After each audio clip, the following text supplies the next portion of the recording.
Hi everyone, today we're continuing with our unit on the Cold War, and we will be talking about the Chinese Revolution of 1949, in which a communist government was established in China. If I ever speak too fast, you can either rewind and rewatch what I just gone over, or you may pause the video so you can take notes, but please follow along. Our first main idea is going to be Imperial China. China is the world's oldest continuous civilization, lasting from 1500 BC to present.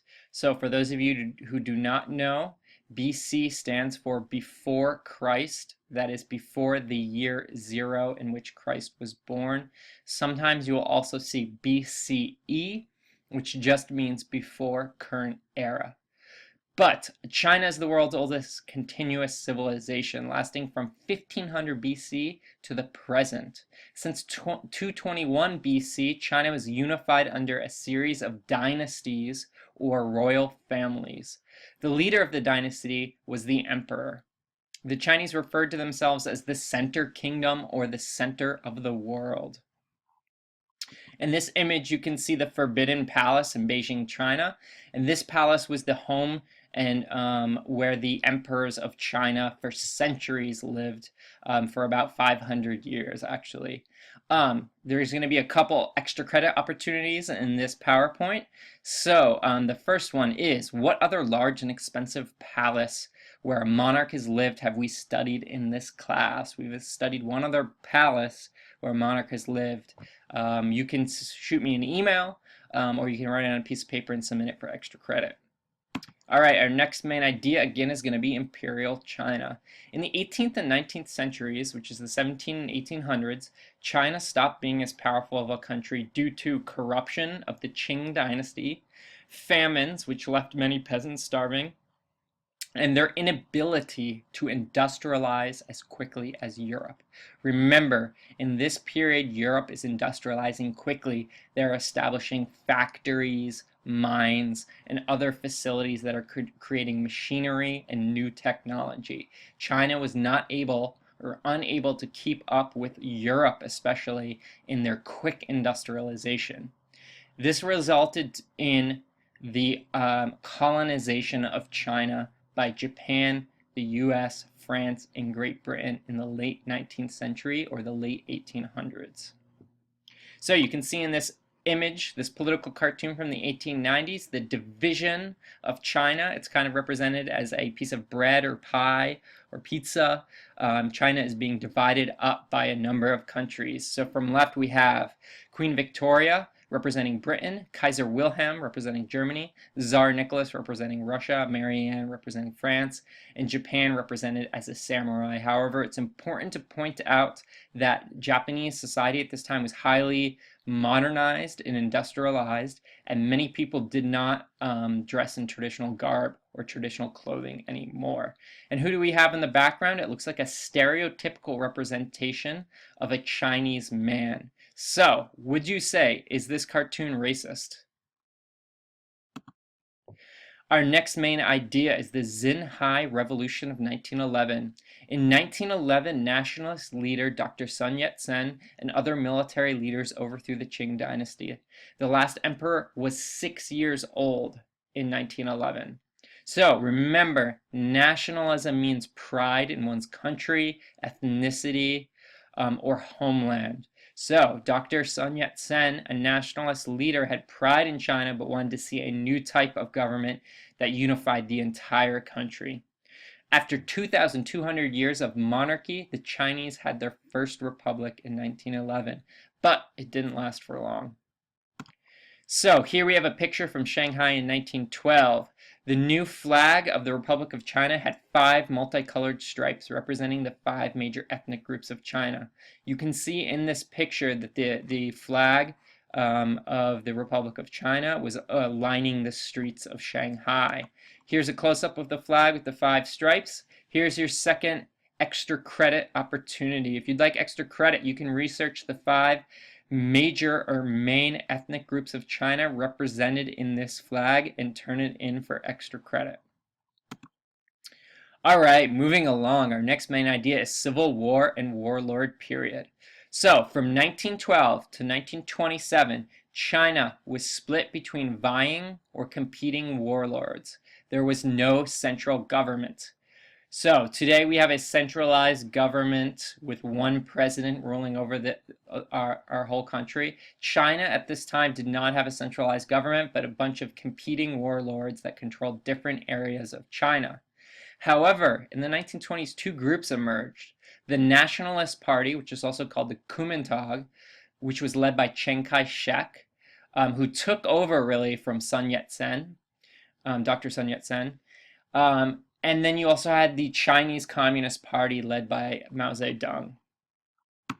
All right, in this image, we can see China split up between these vying warlords. This is a map of China from 1925, and you can see the different territories that are controlled by different warlords.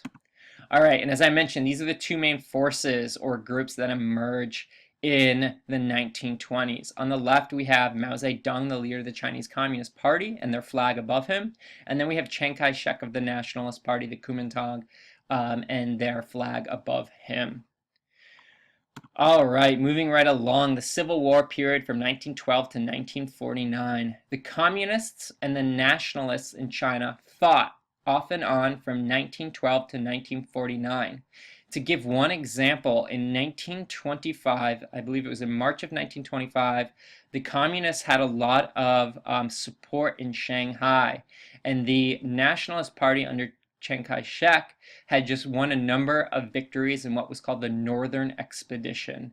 And after the Northern Expedition, the Nationalists went down to Shanghai and entered the city, and the Communists were in an alliance at the time with Chiang Kai-shek, and the Nationalists actually welcomed Chiang Kai-shek into the city, and his troops massacred thousands of communists and labor or union leaders. These were workers, people who were communists, but also were allied with the Nationalists at the time. So you can see, even though there were sometimes alliances, they also led into competition and fighting between the Nationalists and the Communists.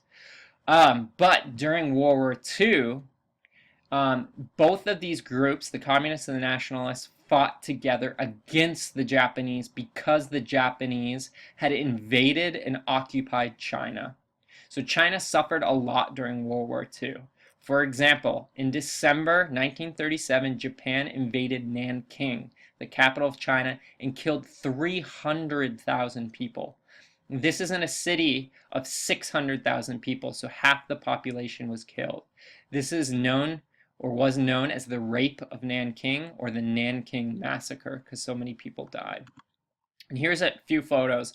On the left, we have a Japanese soldier overlooking a mass grave where it looks like hundreds of Chinese civilians have been buried, or been killed. And on the upper right-hand side, we have a Japanese soldier executing a Chinese man. And in the lower right-hand photo, we have Chinese civilians who are taking refuge in the Nanking Safety Zone, one of the only areas that civilians weren't targeted by the Japanese. So, additionally, as you can see, we've talked about in this class, but the Soviet Union suffered the most deaths during World War II. You can see it at the top. They suffered close to 24 million deaths.